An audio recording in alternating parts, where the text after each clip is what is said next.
আসসালামু আলাইকুম। আমি ফেরদৌস কুকিং ওয়ার্ল্ড থেকে আপনাদের স্বাগত জানাচ্ছি। আজকে আমি আপনাদের তৈরি করে দেখাবো হাঁসের ভুনা মাংস, তাও আবার কাঁচামরিচ বাটা দিয়ে। যাদের হাঁসের মাংস ভালো লাগে না গন্ধের জন্য, আমি যে উপকরণ ব্যবহার করে রান্না করেছি, এইভাবে যদি আপনারা রান্না করেন তাহলে গন্ধ ছাড়া হাঁসের মাংস খেতে পারবেন ইনশাল্লাহ। তাহলে শুরু করা যাক আজকের রেসিপিটি। প্রথমে আমি হাঁসের মাংসগুলোকে ভালোভাবে ধুয়ে পরিষ্কার করে নিয়েছি। এরপর এখানে তেজপাতা, লং, এলাচি, দারচিনি, বড় এলাচ, স্টার মশলা, পেঁয়াজ বাটা 1 কাপ, এখানে কাজু বাদাম 15টি, আদা বাটা 1 টেবিল চামচ, রসুন বাটা 2 টেবিল চামচ নিয়ে একসাথে ব্লেন্ড করে নিয়েছি। প্রথমে একটি হাঁড়িতে পরিমাণ অনুযায়ী তেল দিব। তেল গরম হয়ে আসলে তেজপাতা, লং, এলাচ, দারচিনি, স্টার মশলা, পেঁয়াজ বাটা সবগুলা দিয়ে নেড়ে দিব ভালোভাবে। বেটে রাখা আদা, রসুন ও কাজু বাদামের মিক্সারটা দিয়ে ভালোভাবে নেড়ে নিব এবং টক দই দিব 1 কাপ। ভালোভাবে নেড়ে সবগুলো উপকরণ মিশিয়ে নিব।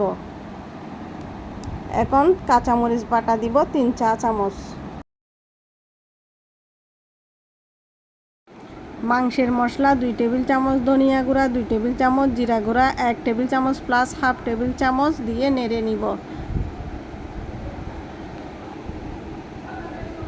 সামান্য পানি দিয়ে ভালোভাবে নেড়ে মিশ্রণটাকে কষতে দিব আর সামান্য হলুদ গুঁড়া দিব। মিশ্রণটাকে ভালোভাবে নাড়ব যতক্ষণ না উপরে তেল ভেসে ওঠে আর মশলার গন্ধটা চলে যায়। এরপর একে একে সব হাঁসের মাংস দিয়ে দিব। একে একে সবগুলা হাঁসের মাংস দিয়ে দেওয়ার পরে ভালোভাবে নেড়ে নিব যাতে সবগুলা মশলা মাংসের ভিতর ঢুকে যায়। এরপর ঢাকনা দিয়ে মাংস সিদ্ধ হতে দিব চুলার আঁচ মিডিয়ামে রেখে।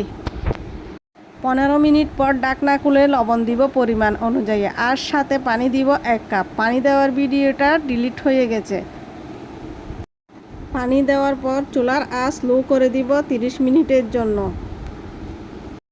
মাঝখানে ভালোভাবে নেড়ে দিব যাতে মাংসের মশলাটা নিচে লেগে না যায়।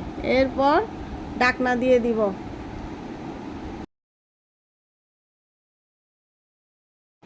মাংসটা যদি মিডিয়াম লো আঁচে রান্না করেন তাহলে মাংসের গন্ধটা থাকবে না আর মাংসটা ভালোভাবে সিদ্ধ হয়ে যাবে।